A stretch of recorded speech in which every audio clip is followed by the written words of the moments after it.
Hi, today I'm going to do a brief primer on the type of brushes that I normally use with my watercolors and that I would recommend that you use if you're a beginner watercolor.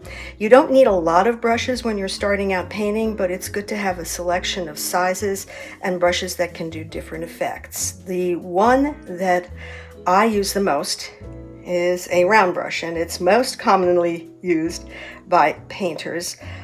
These particular rounds that I have are the three basic sizes I'd recommend: a number 6, a number 8, and a number 12. 6 is the smallest, good for fine lines and detail. 8 is kind of a medium size.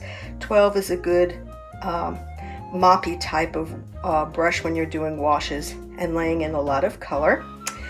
They do hold a great deal of paint and water when they're wet. Sometimes I have to squeeze some of the water out because it tends to sop up a lot of water.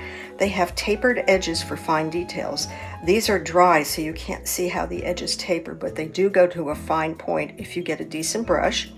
And if you squeeze the bristles, you get splaying for texture. And splaying is kind of creating like a feathering effect.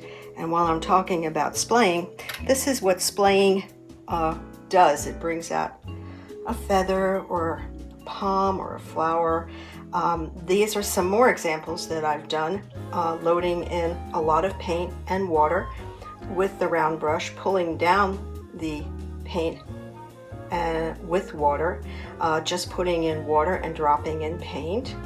This is using a lot of paint and very little water, almost a dry brush, and then taking the edge of the brush, flattening it out, and doing these strokes. These are great for grasses, and this is some of the same strokes, more with a dry brush technique.